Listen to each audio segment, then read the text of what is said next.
another minute or two, and then we'll start the reading. Is that a doorbell I'm hearing, or? If you hear a pinging noise, that's people getting on to the website. So when everyone is on, that pinging noise should stop.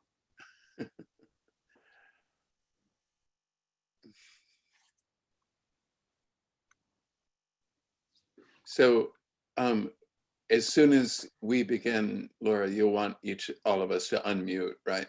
I mean, to mute. Yes, please. Oops, are we live? Yeah. And I'm going to be paying attention to this waiting room for a minute. Okay, so it's about time. So welcome everyone to Free Verse Edition's first online poetry reading, which as it happens is taking place simultaneously in France, the Netherlands, the East Coast, in the US, the West Coast, and many points apart and in between. In these strange and difficult times, it's wonderful that we're gathered to hear poetry. My name is John Thompson, and I edit Free Verse Editions, which David Blakesley and I started in 2005. Since then, it has established itself, I think, as an important presence in American poetry, indeed, with its translations in the international poetry scene, too. Before getting underway, I'd like to extend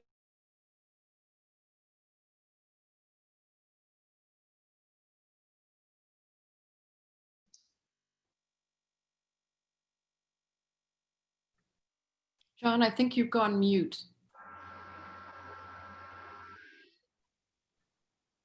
I thought I was unmuted there, but it looks like I wasn't. So I will start again.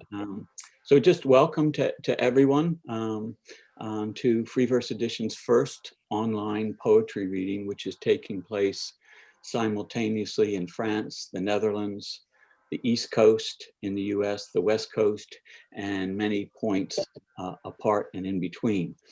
In these strange and difficult times, it's really wonderful that we're gathered to hear poetry. So I'm John Thompson, and I edit Free Verse Editions, which David Blakesley and I started in 2005. Since then, it's established itself, I think, as an important presence in American poetry, indeed with its translations in the international poetry scene as well. So before we get underway, I'd just like to extend a few words of thanks, first of all, to Laura Wetherington, who organized and spearheaded the event with much grace and generosity. Secondly, to David Blakesley, the founder and editor-in-chief of Parlor Press, who helped with advertising, but more importantly, David is the person who designs and produces the books for Free Verse Editions. David does a huge amount of work on behalf of contemporary poetry, and his good humor is matched only by his efficiency. And lastly, but not leastly, of course, I'd like to thank the poets reading today, and indeed all the poets who have made Free Verse Editions the series that it is. So although this is a virtual event, it will follow the format of a traditional in-person poetry reading. In other words, we'll hear the poets read from their new books in alphabetical order. And we'll put up a link very shortly in the chat session, chat window. So if you like what you hear, you can purchase a copy. Each of the 5 poets reading today will read for about 10 minutes, and I'll give a very short introduction to them. We'll not look to extend the reading beyond the advertised time. After the last reader is finished, if there are any questions anyone would like addressed, if you pose the question in the chat window, I'll read them out and we'll try to address as many of those as we can. So with that, let's get underway. Our first reader today is Baba Badji. Baba is a Senegal American poet, novelist, translator, and essayist, a researcher, a cultural critic, and Washington University in St. Louis, Missouri. Here's a brief description of Baba Baji's book, Ghost Letters. From his own deceased mother, Baba Baji's Ghost Letters creates a ghost mother who becomes a presiding presence in his first collection of poems. Ghost Letters explores the intimacy of a private experience focused on the momentary. At the same time, it focuses on a personal awareness of belonging, and in ruptured storylines investigates networks of people in different registers across mortalities, experiences of violence and hospitality, exile, history, and African myth. Here is Baba Baji.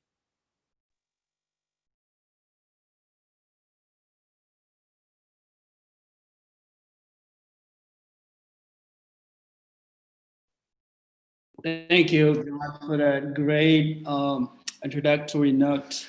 So what I would do here, I'm going to read two poems from the opening of the book and two poems from the closing of the book. So I'll read a poem and a letter, and a poem and a letter. So this first poem is called Dear Mariama. Good mother said today is April 16th. Jesus came ill, eager to bless us. He came with mud. It is said Jesus' tooth ached. It is said you are the nurse who came for songs and a prayer. The village was shut. It is said Jesus knew. You said milkman died because of his wounds. There was no proof that this was the case.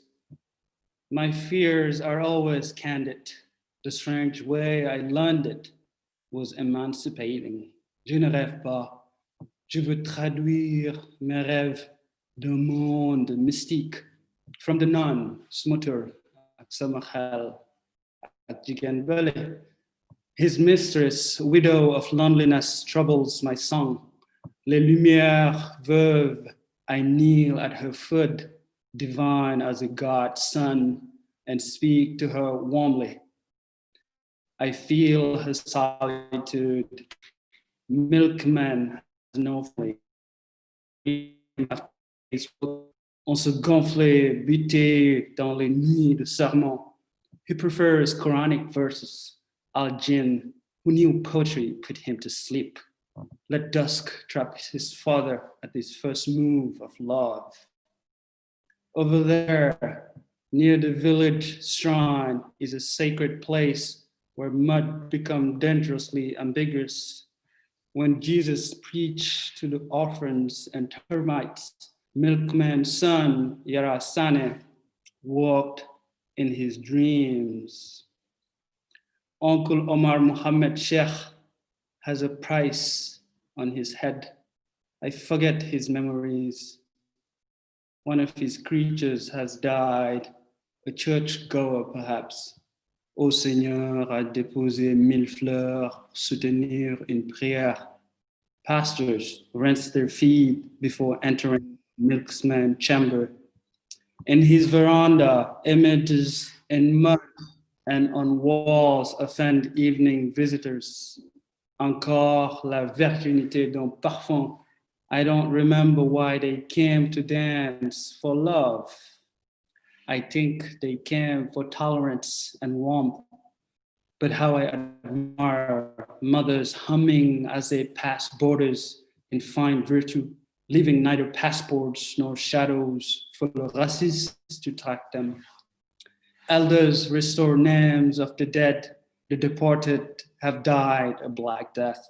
I disguise myself in a mango tree to wait for owls. Yes, I camouflage myself over wet stones in a form of ache, immigrants, and I wait at the entrance for a church bell. sharing cold cassava soup and red meat, comme des jeunes bien heureux. I traumatize myself to escape in steam like a ripening vine flowering in Fleuve Casamance. Before we meet for Bugorab, I tell Orphan to warm a mango soup and find moon. Echo de mon faible cœur to recall complete failure of crusaders, ferme ton bec, esprit colonialiste. We drip palm oil in our pots to decorate our bones and hide our secrets in a village mosque. Waiting for Ghost Mother. These evenings deluge darken our bodies, unhooks and snuffs our courage. Owls distract mango trees. My African skin creates moist mud and timber, detoxicating mud, severed and cold. I hang myself in fences. No, I mean on the mango trees. To avoid Bonnet du Roi sans amour, son bateau zaïra pour l'Afrique noire et lyrique, pays natal. Je suis un vautour muet, mon ombre aveugle se vête, en grand boubou sénégalaise, je suis le fils du défunt. Ghosts and freezing rain. Throwing myself in traps. Imagine milkman tender, bitterly timid, richly humane, grieving for mama. Ghost mama cries, what does it mean for a black boy to fly, to dream of flying and transcending? I spoke for numerous and distinctive cast. I rested.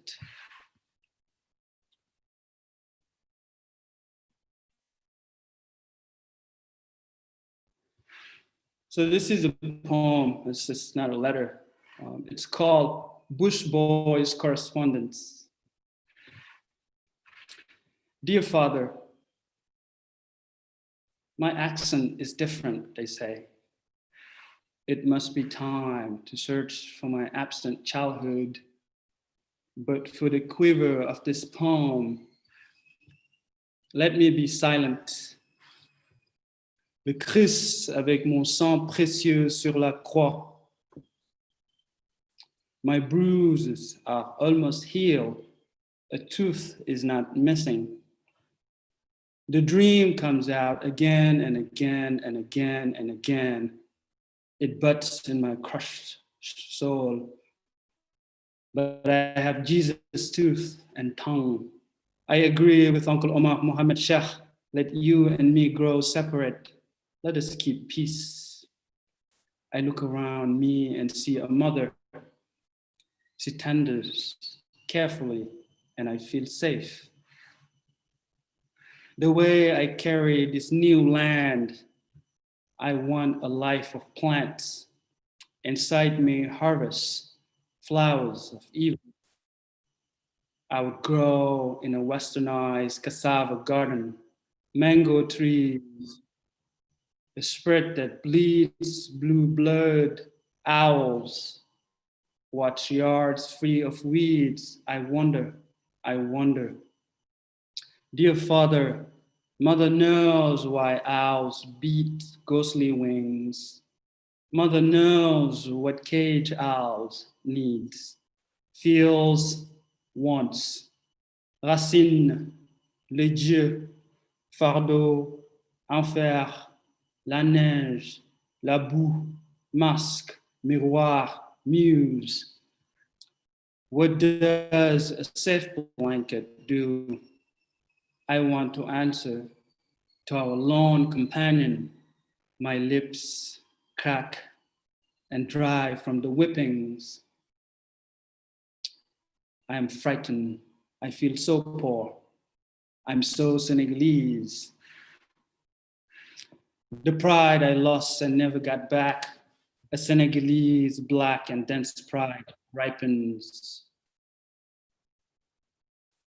Who would believe the story? Discreet. I have not spoken or peeled my melancholic skin yet.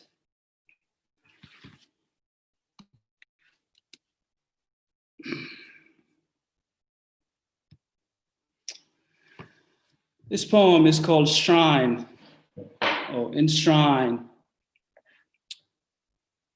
When I died in the streets of America, my traumatized skin must be endorsed like master's allegiance for whipping me. Knock, knock, who's there? Milkman. Milkman is not more African than I. Spare you from death.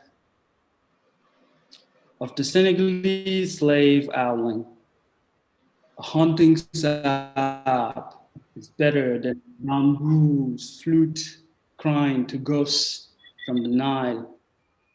One kind of net, fistful of mud, conquerant mask. Ah, my father's broken promise and his wish for the ruined results. In my immaculate kaftan, Grossmother gives me fresh milk. It was August, circumcised beside the river.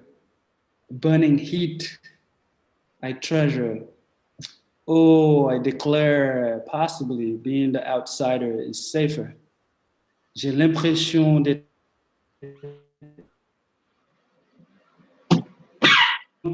from palm oil. I would want to see dry blood in my gaping wounds burst and burn. Cuts caused by a stung master in the middle. La crise des langues. Le vautour dévorant son nom. L'aigle royal, drunk from Bissab. Busboy shrine contained sacred relics when it broke. So I'll end with this poem. This is the last poem in the book. It's a long letter, so hopefully we'll make it time-wise. This is called Dear Mama. It is said you nurture dusk and the holy desert, alhamdulillah. It is said you bless me with vultures and hyenas, alhamdulillah. It is said that you nurture cassava gardens and mud, alhamdulillah. You said, we do not deceive, dying, even restrained at high sea. Mama, you said dying like a ghost. It was restrained for the blessed crowd to witness. The raven and the vulture, the camel and the donkey, fairness and harmony in our village, at the mosque and in church. It is said you nurture hyena bones, alhamdulillah. It is said you nurture Senegalese owls and their journey at night. Don't tell them founding fathers details of black feathers in the middle of the jungles. Milkman said vultures and his clients don't go to prison. Milkman said his son Yara will not beat his case because vultures came for blood and red meat. Everyone desires absence. Uncle Omar Muhammad Sheikh said, Alhamdulillah, you are linking to the universal. Can you imagine Officer X protecting Kumpo Kankuran Bilai Wallah? Can you imagine Officer X protecting Yara? Grossmother said, Judge, my boy, he did not do it, even if a price on our heads. It is said it was important for Yara case when he asked, where was his judge? Each body still traveling broken to black and dying tolerantly.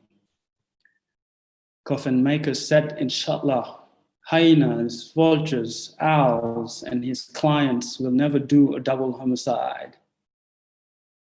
The unknown for the end of hunger, Shrinekeeper said, don't tell them founding fathers how we nurture vultures, how we care for mud and hunger. You said, even if restrained alive and dying a black death. You said, we are not born in the USA. You said, we come to the USA. You said, we become the USA. You said, we are the USA. You said, Judge, my boy, he did not do it. A scene of vulture in mud, a dream, nurses and their hunger, restrained alive, dying a black death. Americanized for violence. Of course, we learned it in the Atlantic.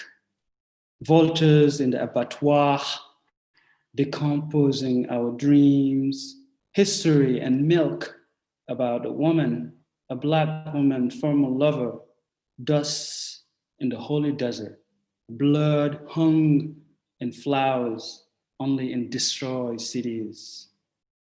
A French woman, Ghost Mother said, it is Passover. We have wine and matzah, sacred ghosts in the synagogue, drunk from honey. We wait for coffin maker and the rabbi to bless us. The rabbi came with challah bread, to read our wounds. The rabbi came during Rosh Hashanah to bless us from the dream. We hunger ourselves in the Marais. The rabbi came to hunger with us before we enter Place des Vosges after prayer hour. Hunger ripens in America, but the rabbi bless us. His work is the holiest. He gave me ghosts and a hunter's gift. My God, the rabbi's gift. Watching over us, he cursed American violence. The evening he came to lit the menorah with us. Prayers the rabbi gave to us. Rabbi came bearing gifts, latke, sour cream, and applesauce from the Holy Land. Rethinking Hanukkah through the rabbi is a blessing. My limbs swung inside my dark skin. Ghost Mama stooped at the door to pray for my holy body to return homely safe. Ghost Mama kneeled near Jesus to beg for my safe return. Ghost Mama was pleading to the judge when her tears and her sweaty hands sealed at a Jesus cross. Ghost Mama said, American violence is a learned violence. It is the American way. Jesus' milk is dripped for my departure. My arrival will be a beginning. My arrival is a beginning. I came with blessings, mud, black blood, gracious as a slave. You said Surah Al-Fatiha, never, never, never. Tell them cold founding fathers, where we buried the nightmares and hyena bones in the cassava garden, and how we live up to the absurd, the herdsman and his gifts. Everywhere in my country of birth, you said a hunter is black. I will not tell them this story. Late for my prayers, but you said I have Surah Al-Balad and Surah Al-Fatiha. I'm amazed to discover Officer X is in my nightmares, but in this awful nightmares, I reimagine my blackness, my slaveness, decolonizing Officer X, working in the farm, housekeepers, papers given the Italian way, oozing for the cold weather, alcohol clots. The devil is in my hospital bed. The Pope came for slave reason. I'm amazed to discover that you have gone and Jesus came, but that from the cassava garden, from that the exact spot of the burial in the cassava garden. I could hear words you whispered. I could hear you praise the Lord. The prayer you ask Jesus, the prayer you ask Allah, the prayers you ask Jesus. Adieu. Thank you everyone for listening.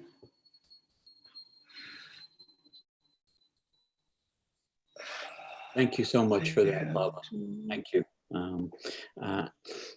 So our second reader, Alison Funk, is the author of 5 previous books of poems, including her most recent book, Wonder Rooms, which Parlor Press Free Verse Editions published in 2015.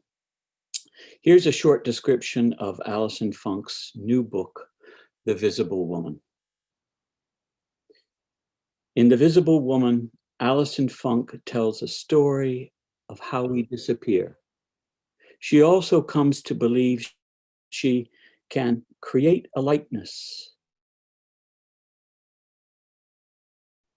As she attempts self-portraiture, Funk often looks to others as if they were one body.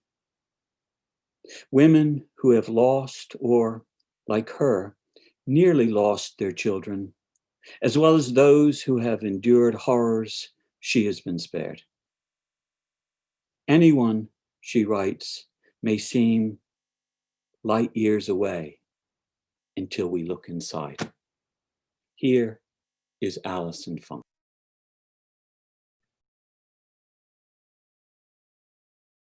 Thanks, John. I'm not sure if am I on? Okay. For a long time, I've been disturbed by the way women often vanish into the roles they play in other people's lives, their spouses, partners, children's parents, and so on.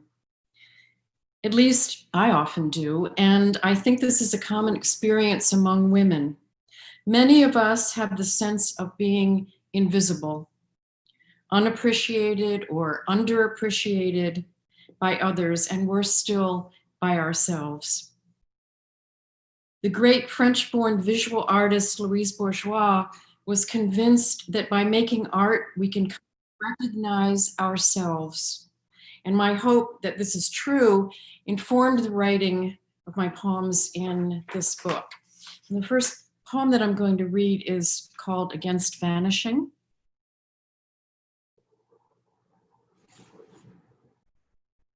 Can everybody hear me? Yep, okay. Against vanishing. Afraid she is about to vanish, I summon her, rib by rib, scapula, tibia, knowing how perfect she is inside where she cannot see. Descend, I say, into the heart's 4 chambers or the vestibule of your inner ear.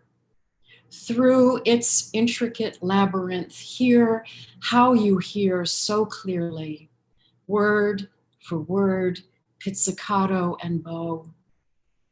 Clavicle, sacral, I whisper, notes I want her to savor, but she turns and speeds away like someone fleeing fire. Though I appeal to the rivers that course through her blood, her brain, even her honeycombed bones. Remember your earth, your mineral self, I call. You're not, naught, nil, none, though small now as an ovum, pin little through the telescope I've become. Dimming, then brightening, you are the variable star I set my sights on.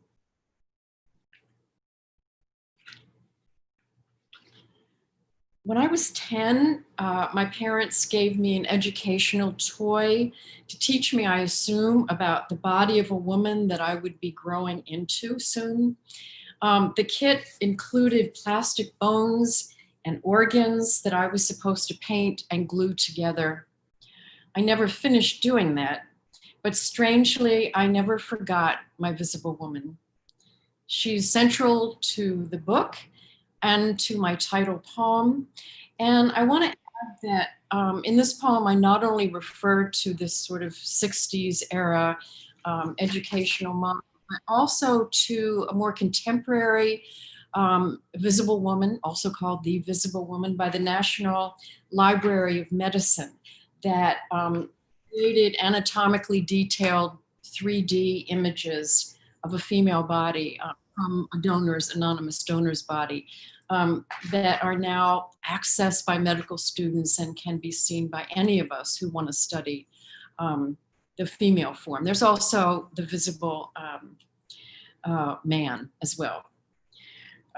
So The Visible Woman, my title poem, I will read now. She's virtual as well as visible on a screen that lets me enter through the gate of her ribs and fly so fast into her heart, I'm almost convinced it's pumping. Who knew inside I'd find symmetries, vivid as mandalas monks create to erase. Mine, too, is a story of how we disappear. Yet I keep returning to the visible woman, the digital version scientists made from flesh cross-sectioned, a fear unthinkable in the 1960s when my visible woman arrived in a kit of little plastic organs and bones. Thinking I was done with dolls, my parents meant for me to recognize myself in this model as I grew. Even encouraged me to open the box of extra parts labeled optional, the miracle of creation. But faced with the enlarged breastplate, pregnant uterus, and thumb-sized fetus, along with sheets of directions, skeletal, respiratory, nervous, endocrine, I quit. Boxed up her vitals and buried her at the back of my closet. Forgotten, she lay hidden for years until by accident I found her and my way on the web to her counterpart, where I discovered a woman's lungs bloom a deep red.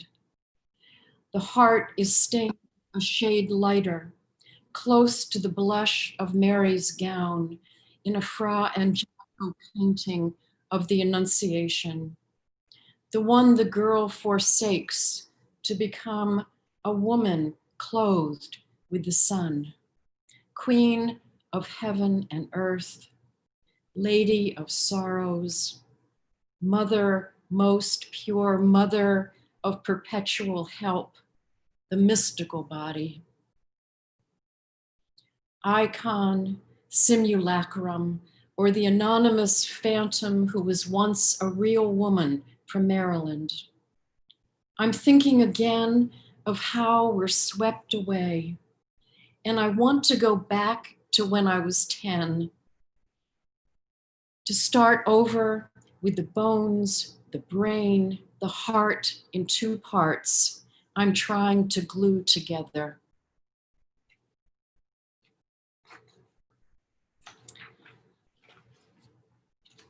In my next poem, I'm writing through my metaphor of the formation of starlings, which are called murmurations, about the very real physical dangers of living in a woman's body.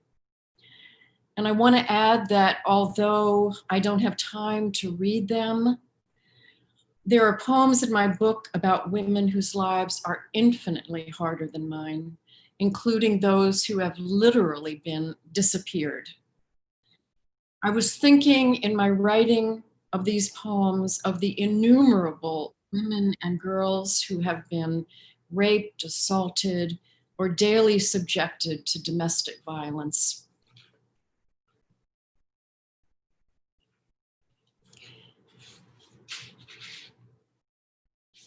The poem opens with an image or a scene of girls doing what we used to call water ballet or synchronized swimming in formation.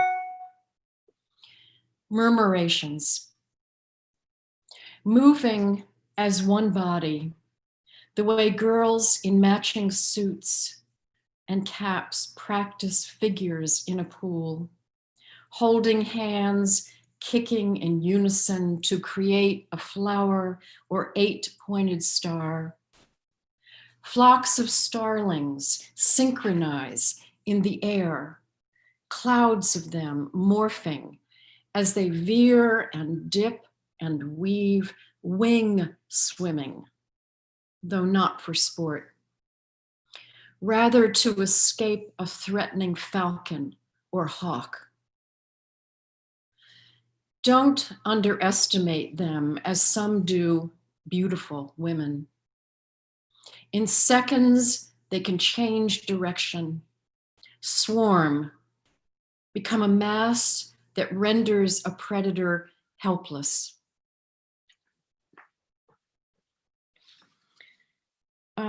The last poem that I'm going to read is from the last section of the book, which consists entirely of self-portraits, or in the case of this poem, a portrait missing a self. And that's its title, Portrait Missing a Self. On a bad day, I feel the ache of having been, as if I've become a phantom limb. Then it starts, serrated wave after wave, everything dangerous, bladed. The keen edge of a stare, a pill bottle's rim, my plane about to go down behind enemy lines or into a wilderness in which ready, set, even the arrows of trees are taking their aim, until I remember the sea star in extremis, which regrows an arm, and the writer nearly done for, creating a likeness to embody herself. Thank you.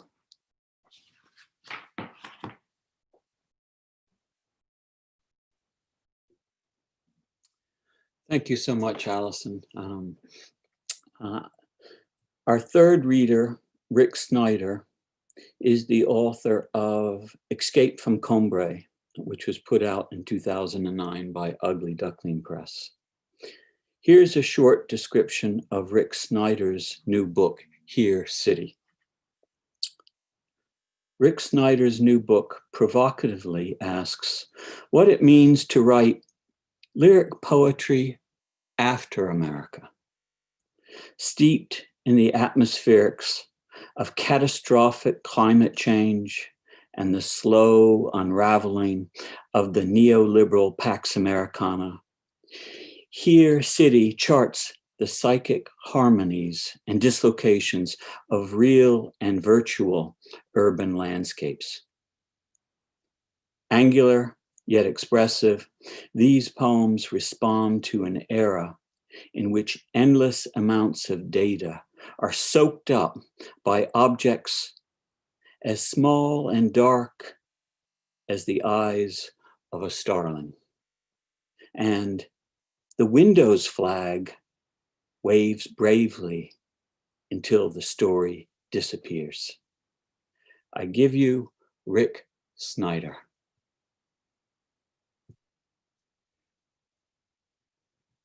Thank you. So people can hear me? Okay, great. So I want to thank Laura for organizing this, John for moderating, and all of the other poets for the great work. So very happy to be here. So relapse. The tide in your head recedes, leaving smooth sands grooved with prehistoric rivulets. A child's shoe, a few shells lodged among the seaweed and cellophane, a Capri Sun, the gnarled spine of a small fish. The fluid in your ears settles to a dull roar not unlike that of traffic several blocks away. or a cello bowed so slowly the performer's hand begins to shake, imperceptibly at first, then more clearly, violently, until the baton crashes down and water swirls around your ankles, hands, and chin. You step back and dive in. Sisyphus number 49. Where does he find the strength, seeing the same strange faces in the rearview mirror? Calling streets, shifting gears, before and after stoplights, stop signs, bus stops. His barnacle-covered bus absorbing and disgorging, seeing himself unsmeared by the wipers tick-tick, tick-tick, past flat-roofed houses, past a bar with a red arrow that blinks like a bird pecking at a seed, past a department store monolithic and closed, black windows, yellow bricks, lighter where the letters used to be, driving 16 miles directly south, 16 miles directly back, finding the strength to mistake someone else for his ex-wife, navigating headlights and red lights, the street lights that don't converge, resisting the urge of a black window pulling him in, forming trash that swirls in his wake into a new and improved department store, miles to the west, a safer place where no buses run all night. No one watches a stranger's hands in the rearview mirror. No one shifts gears to infinity, hits potholes to stay awake.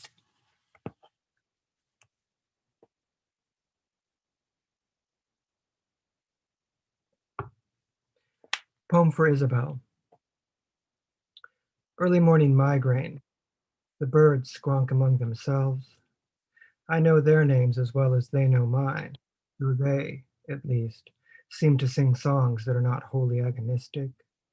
The assumption of positions, the drive for survival in the bleak and weedy fields of concrete between three tenements, elegant 30s living in the heart of Los Angeles, strewn and tagged like some Orphic cyborg from here to the insertion of your favorite celebrity's name. If we insist on playing that game and refuse to admit, in fact, that we like everything we see, from tacos to smog to Reuters to QWERTY, even the convention of the first person plural pronoun, born of equal parts spite and solitude, until some mother, I guess, yells your name repeatedly among the weeds, screens, and fields. Red tide. A big plastic plant sits in this room. Outside, the ocean runs through its scales. Inside the ocean, fish dart around in theirs like random knights on the verge of colliding, before they swerve to different angles in an extra linear world that is, theoretically, comforting in its bounded lack of boundaries. Time would be the opposite. If it existed, as the ocean must, it would go on forever. You could cut it as many times as the market indicates. Diversify. Fill it with plastic algae to feed the valiant fishes floating up to shore.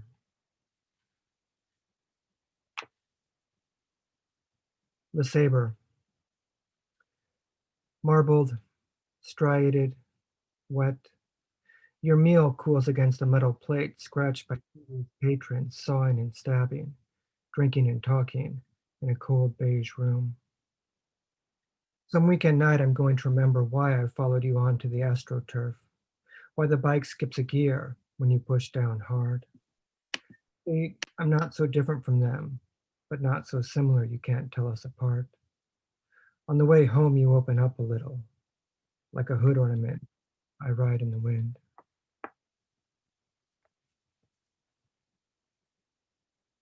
Mystery School.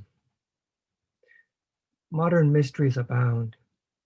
What happened to Eddie Bauer? Why does the internet make us crazy? Does a second wild card spur sales of memorabilia?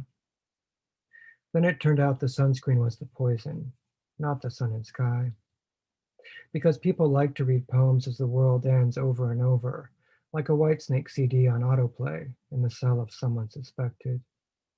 You can spend a lot of time waiting for your body to bloom into something monstrous. Or you can find a crease in the landscape to slither through past and future, imperfect and potential, antecedent and ellipsis, hyperbaton. Writing poems is like throwing darts at the dark. Sometimes they bounce back.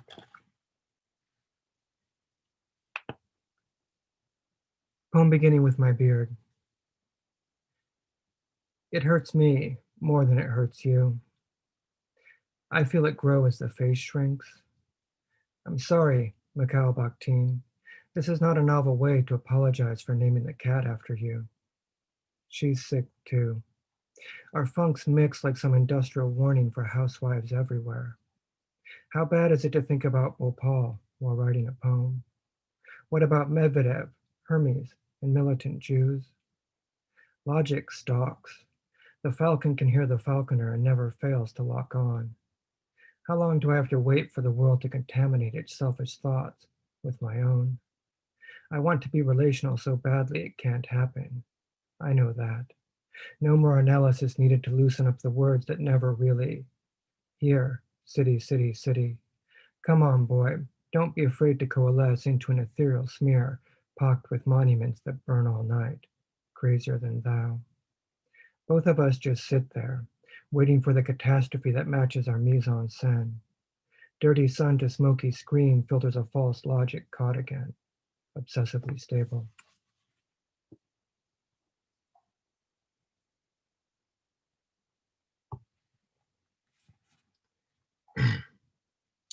Enough silence.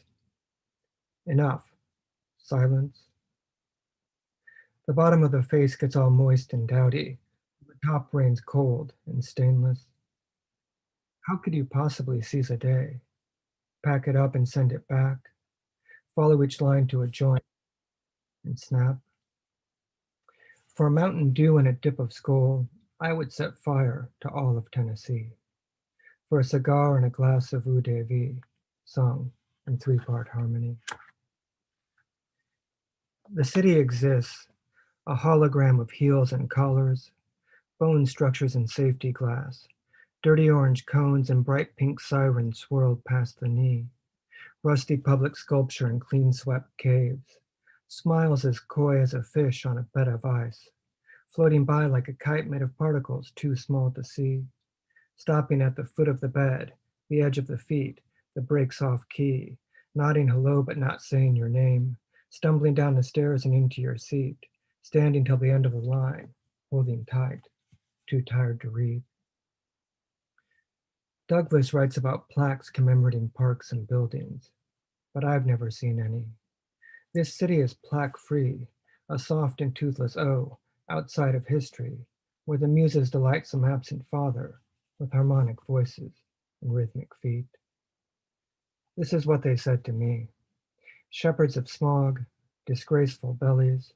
It's hard to get lost with the same stores on every block. Take the filter off and find the image is less clear, is actually an image. A dichotomy so simple you eventually realize you're dreaming and can't go back to first.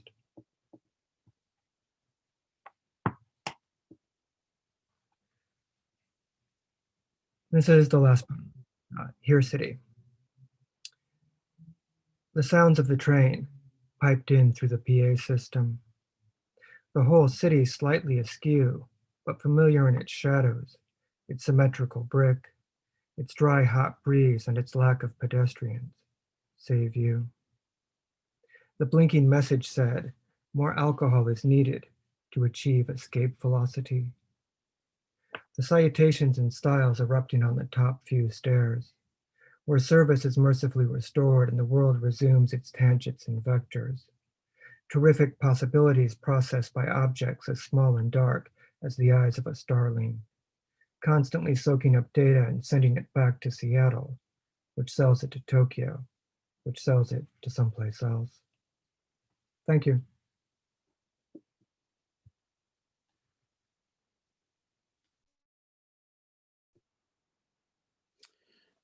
Many thanks for that, Rick. Our fourth reader, Daniel Tiffany, is the author of 5 previous full-length collections of poetry and 5 volumes of literary criticism. He is the recipient of the Berlin Prize, awarded by the American Academy in Berlin. Here is Daniel Tiffany.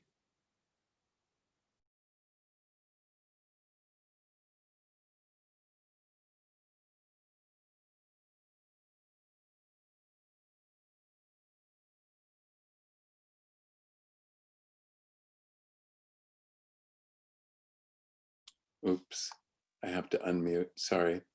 I was just saying how much I like how visually stimulating it is to see people.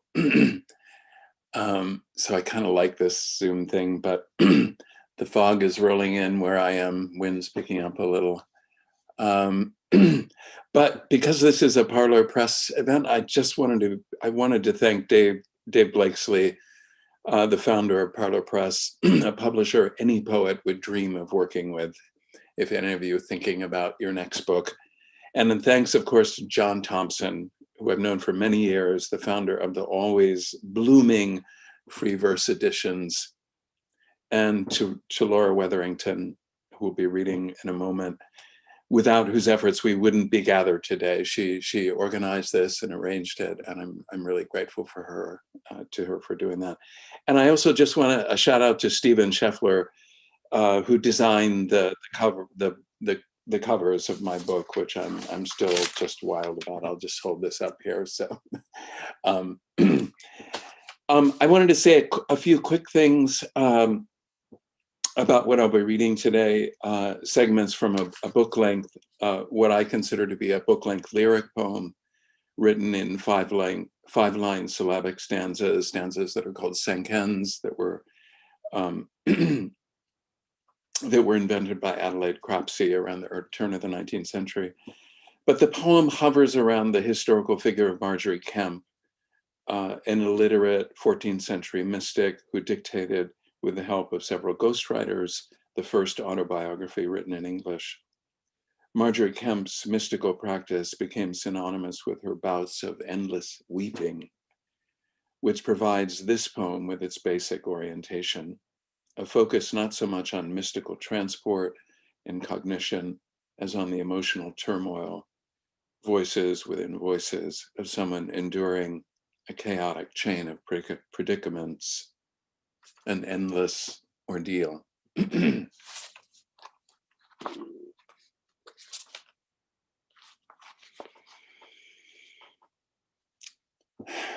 Fur stinks when it burns.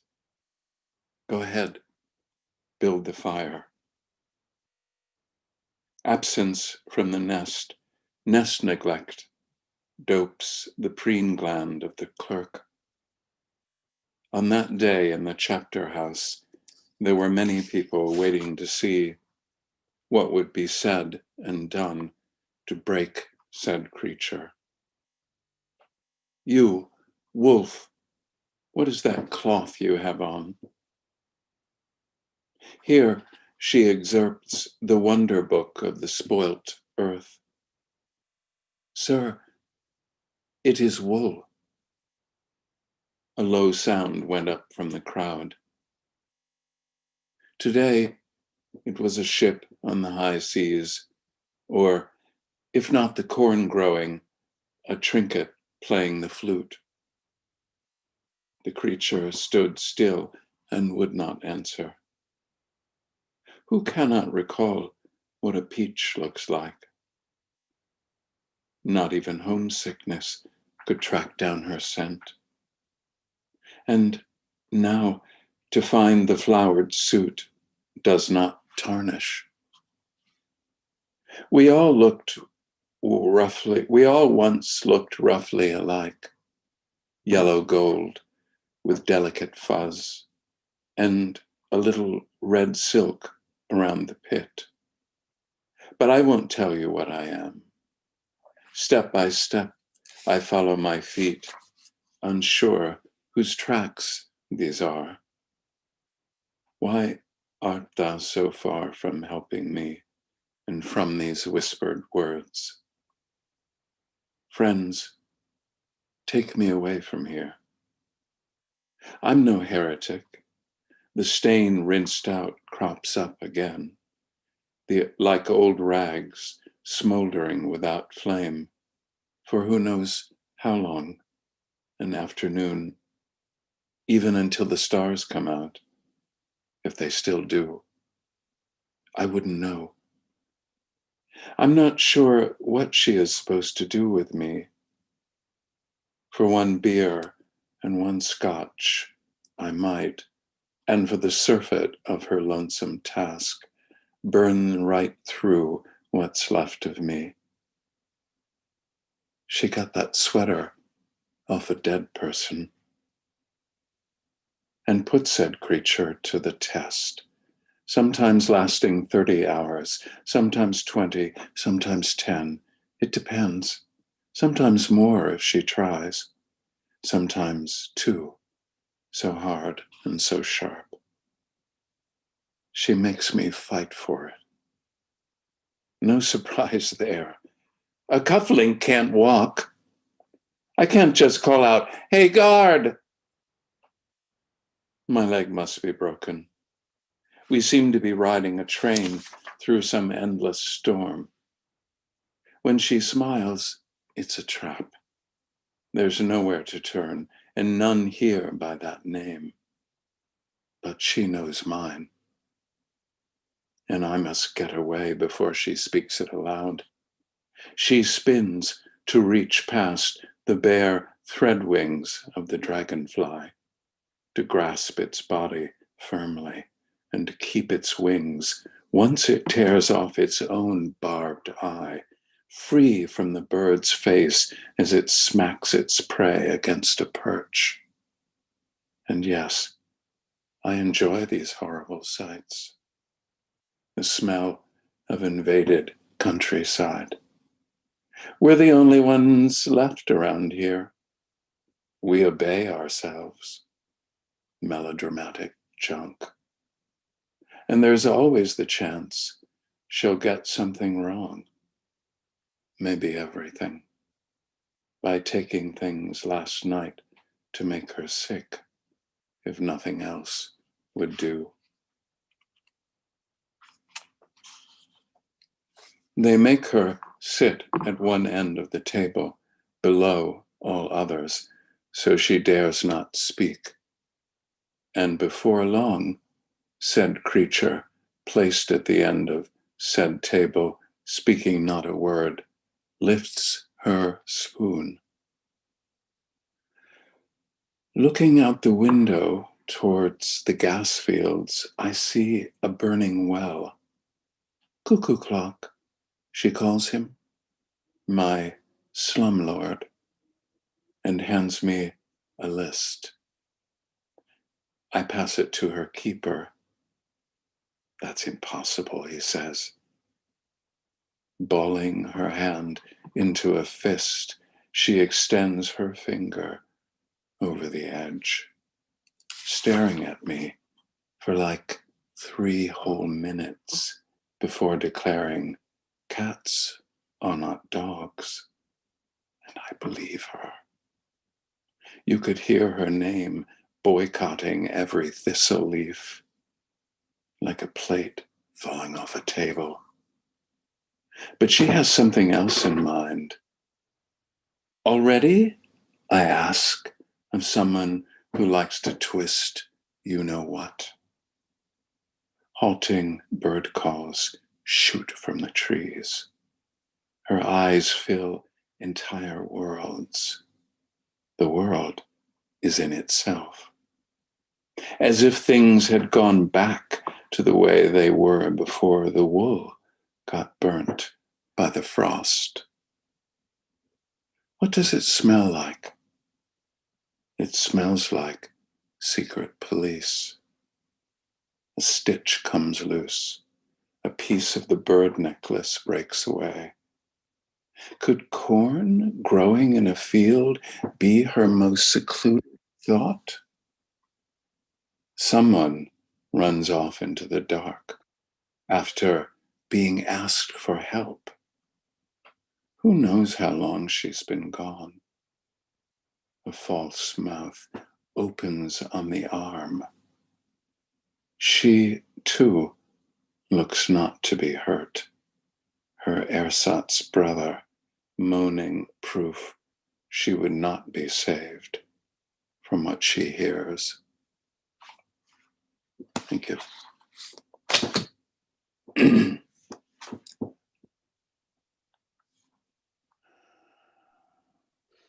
Thank you so much, Daniel. Thank you. So our fifth and last reader is Laura Wetherington. Laura Wetherington's first book was selected for the National Poetry Series. She teaches in SNC Tahoe MFA program and at Amsterdam University College. So here's a short description of Wetherington's new book, Parallel Resting Places. What happens when a poet tries to filter the untranslatable from another language? In the spirit of Jack Spicer's After Lorca, Laura Wetherington's second book uses the concept of translation to create original poems that run through a liminal space where meaning, mishearing, and dreams collide, sometimes mid-sentence, and hinge into song. My man animal took shape in a shadow, climbed over an obstacle, became the void. Love letters to queer writers punctuate the collection. Here is Laura Wetherington. To my book siblings, I want to say congratulations and go get them. To John and Dave, thank you so much for bringing these books into the world. A few poems from this book. I'm a religious delicate, after Francis Pacabia. Sometimes we think responsibility involves only ourselves, while in reality, we're drowning in other people. It was no surprise that my happiness transpired and made my garden unique. Next to the fruit basket, the paper arranged itself lightly, and I was the marquis of finance. I doubled back on my breath and coughed up original architecture. My man animal took shape in a shadow, climbed over an obstacle, became the void. Like a page for mutual penetration, we muted our realities. I was not located in liquid, opium, or explosions. I kissed the birth water.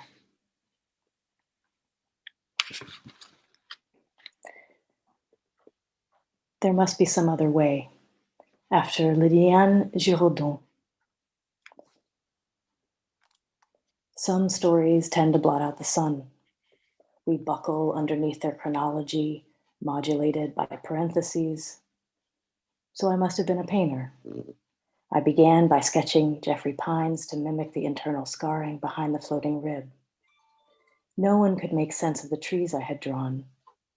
I slowly pulled my car across the gravel. Enfin, I found an arbor. Had that mock orange always been at the window? What can we say to our bodies? Because I rushed my somber skin, visible whiteness, where the clouds were so far up in the sky, they seemed not to move, yet they changed. The carrion birds held still their circle. I screamed onto the canvas to graph the location of my ovaries. Sound waves completed me, in fact. I erased the sun, I once would say, just bobbing along a kind of timeline filled with my life. Public shootings, they just won't quit. What are our other options? I mean, imagine you'd been the one to discover astrology. Would you believe you?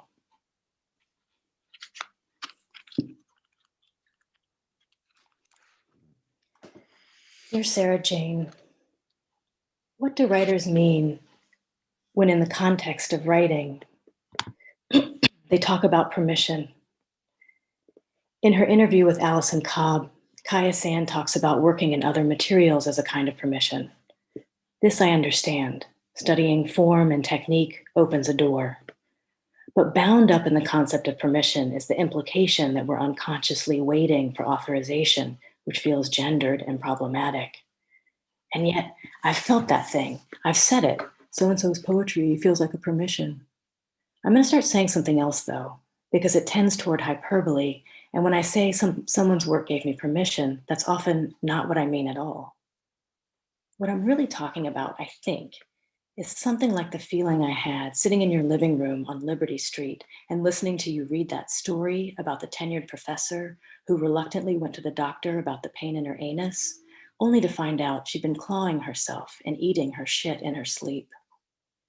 Which is to say, I'm really thinking about writing without permission.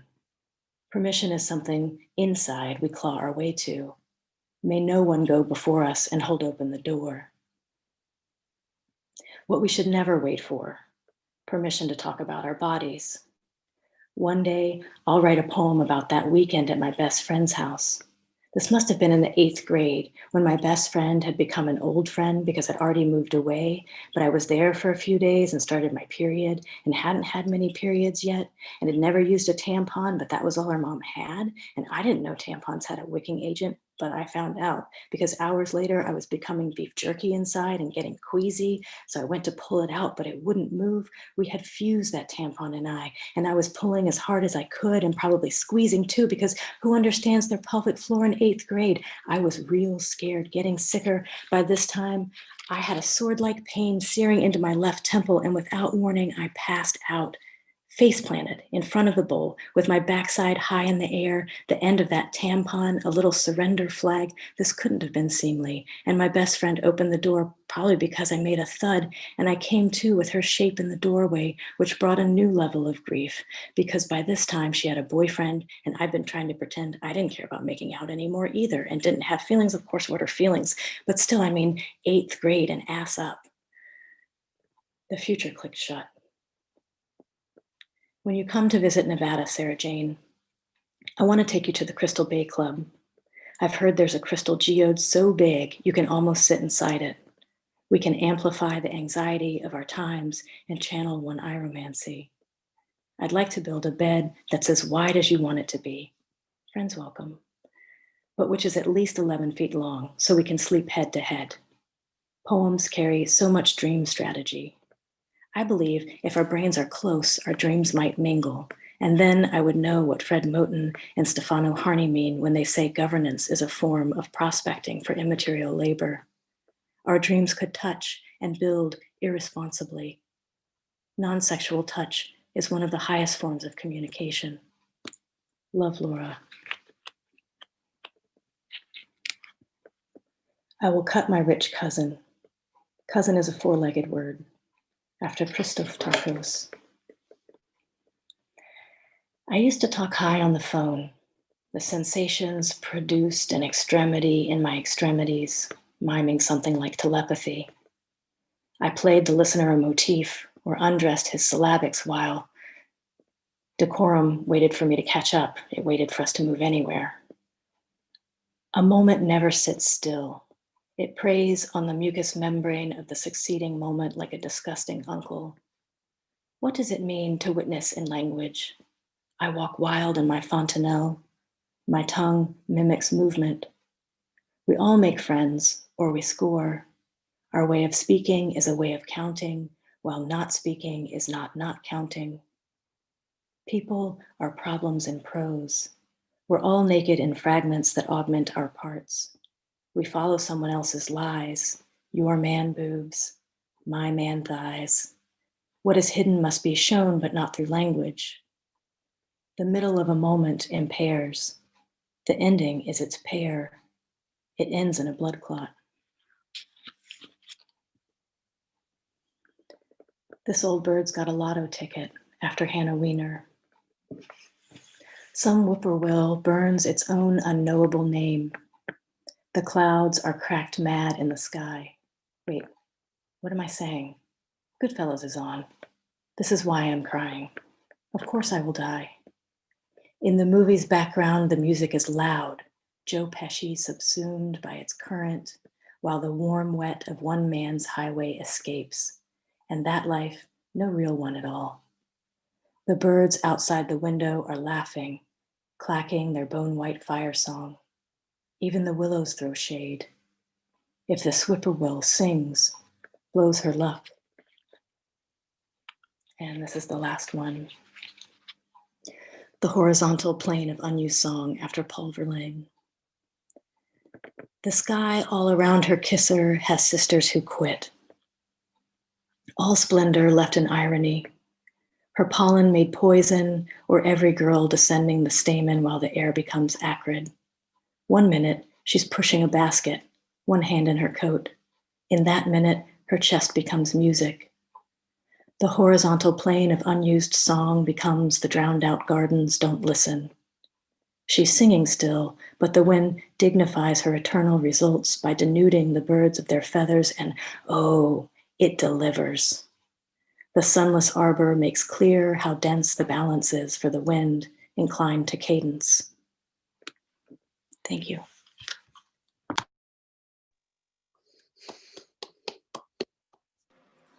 Well, thank you, Laura, so much. And again, thank you so much for organizing this event. It struck me as I was hearing the reading that as annoying as the technology can be sometimes, whether it's having to remember to toggle the mute button off and on, or also has its compensations. One of them, of course, is the fact that it makes this event possible. The other is that if you go to the chat window, you can see kind of running commentary on how your poems and your lines have landed with various audience members. So that's something distinctive and I think a real compensation. I didn't come across any real questions that I can quickly see. So unless someone sort of piles in now, I guess we'll call it a wrap. But I would like to thank again all the readers and certainly everyone who came and heard. It's really a remarkable afternoon / evening / night / whatever. Thanks again, everyone. All the best. Thank you.